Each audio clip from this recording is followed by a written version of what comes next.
आज हम पढ़ेंगे डायरिया के बारे में। डायरिया को हम अतिसार भी कहते हैं। डाइजेस्टिव सिस्टम की डिसीज़ में डायरिया एक भयंकर प्रकार की डिसीज़ है जो अक्सर खाने पीने की गड़बड़ी के कारण उत्पन्न होता है। इस प्रकार जब फूड को स्टमक डाइजेस्ट नहीं कर पाता तो इस वजह से अनडाइजेस्टेड फूड के साथ वाटरी स्टूल का आना डायरिया कहलाता है अथवा फ्रीक्वेंसी ऑफ स्टूल डायरिया कहलाता है। फ्रीक्वेंसी मतलब बार बार आना, स्टूल का बार बार आना। एक्यूट डायरिया में फ्रीक्वेंसी ऑफ स्टूल बहुत ज़्यादा हो जाती है। डायरिया 5 वर्ष तक के चिल्ड्रन को अधिक अफेक्ट करती है। वैसे डायरिया किसी भी एज ग्रुप के लोगों को अफेक्ट कर सकता है। अब हम देखेंगे इसके कारण, क्या क्या कारण है डायरिया होने के। डायरिया का most common cause viral infection होता है। इसके अलावा अदर कॉज इस प्रकार है: बैक्टीरियल इन्फेक्शन, एंटीबायोटिक ड्रग का साइड इफ़ेक्ट, कंटामिनेटेड वाटर मतलब गंदा पानी तथा फूड का यूज़ करना, अशुद्ध जल और अशुद्ध भोजन का यूज़ करने से डायरिया हो सकता है। ओवर ईटिंग मतलब ज़्यादा खाना खाने से। डाइजेस्टिव प्रॉब्लम, हमारे डाइजेशन में प्रॉब्लम आ गई है भाई। इंटेस्टाइन की एब्जॉर्प्शन कैपेसिटी में कमी। डाइजेस्टिव सिस्टम से रिलेटेड कोई डिसीज़ जो कि स्टमक, स्मॉल इंटेस्टाइन तथा कोलन को अफेक्ट करती है। लीवर डिसीज़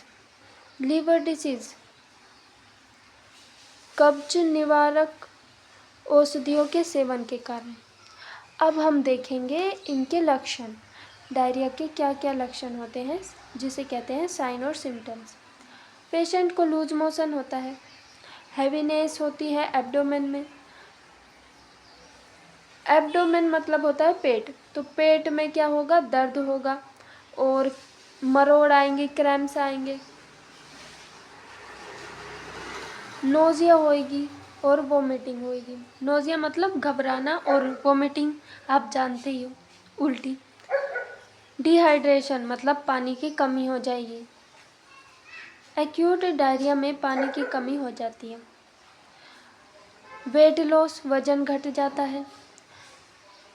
प्यास ज़्यादा लगती है, कमजोरी सी आ जाती है और पेशेंट का जो ब्लड प्रेशर है वो कम हो जाता है, मतलब गिरा हुआ रहता है, जिसे हम बीपी लो कहते हैं। डिक्रीज्ड यूरिनेशन और पेशाब की मात्रा कम हो जाती है। आगे पढ़ते हैं हम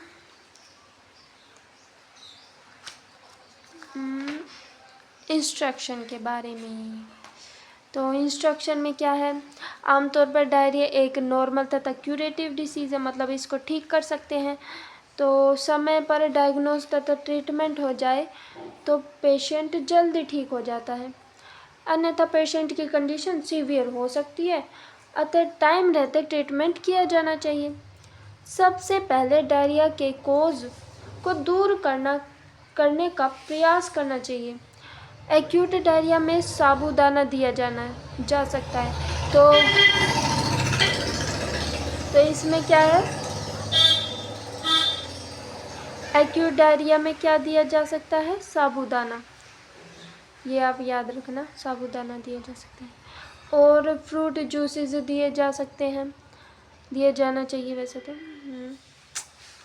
डायरिया में भूल कर भी दूध नहीं दिया जाना चाहिए, मतलब दूध तो भाई पीना ही नहीं है अगर आपको डायरिया हो गया तो।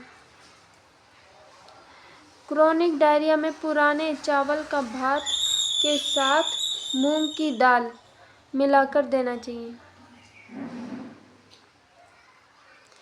अब ट्रीटमेंट देंगे। डायरिया को रोकने हेतु हमें टेबलेट देनी है लोमोएफेन प्लस, लोपेरामाइड हाइड्रोक्लोराइड 2 mg। सुबह दोपहर शाम 2 गोली देनी चाहिए। इसके अलावा ORS पिलाते रहना चाहिए, मतलब क्या पिलाना है? ORS पिलाना है। और साथ में टैबलेट नोरटिज़ेड, norfloxacin, tinidazole and lactic acid bacillus सुबह शाम खाने के बाद दी जानी चाहिए। Tablet Zerodol Spas, aceclofenac and drotaverine HCl पेट दर्द के लिए सुबह शाम दी जानी चाहिए। Tablet Pericet MD, ondansetron 4 mg, vomiting होने पर भूखे पेट सुबह शाम। एंटाएसिड के तौर पर कैप्सूल देना चाहिए असेरा डी, रेबेप्राजोल एंड डोमपेरिडोन भूखे पेट सुबह शाम दी जानी चाहिए। पानी से ज़्यादा एब्जॉर्प्शन हेतु टैबलेट J., रेसेसेडोट्रिल 100 mg सुबह शाम दोपहर दी जानी चाहिए। उपयुक्त ट्रीटमेंट से आराम ना हो तो उपयुक्त ट्रीटमेंट के साथ ही इंजेक्शन जेंटिसिन 2 ml, जेंटामिसिन 80 mg मांसपेशी या सिरा में सुबह शाम लगाया जा सकता है। और कौन से इंजेक्शन अथवा इंजेक्शन मिकास्टार, अमीकासिन 500 मांसपेशी या सिरा में सुबह शाम लगाया जा सकता है। और पेट दर्द हेतु क्या देना चाहिए भाई? इंजेक्शन एक्वाडोल स्पास देना चाहिए। ये तो आपने सुना भी होगा हॉस्पिटल्स में, अगर आप हॉस्पिटल में काम कर रहे हो तो आपने ये सुना होगा इंजेक्शन एक्वाडोल स्पास पेट दर्द के लिए। डिक्लोफेनक सोडियम एंड डाइसाइक्लोमाइन हाइड्रोक्लोराइड जब ज़रूरत हो तब दिया जाना चाहिए। और उल्टी के लिए भाई, उल्टी के लिए इंजेक्शन एमसेट 2 ml, ओंडासेट्रोन 4 mg मांसपेशी या अंतः सिरा में लगाया जाना चाहिए। ये भी आपने सुना होगा उल्टी हेतु। अगर फ्लूइड लॉस ज़्यादा होने की वजह से ब्लड प्रेशर कम हो गया हो तो इंजेक्शन NS 500 सिरा मार्ग से अथवा इंजेक्शन DNS 500 अथवा इंजेक्शन RN 500 लगाई जानी चाहिए। एंटीबायोटिक में इंजेक्शन फ्लेगेलाइल मेट्रोनिडाज़ोल 100 cc सिरा मार्ग द्वारा सुबह शाम दिया जा सकता है ना। और अथवा इंजेक्शन सिप्रोफ्लॉक्सेसिन 100 ml, ये भी आपने सुना होगा। सिरा मार्ग से रोजाना 1 लगाया जाना चाहिए।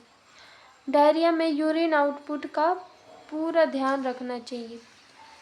नोट: डायरिया में फ्लूइड लॉस ज़्यादा होने तथा ब्लड प्रेशर ज़्यादा गिर जाने पर इंजेक्शन D5% अथवा D25% का उपयोग ना करें। ठीक है।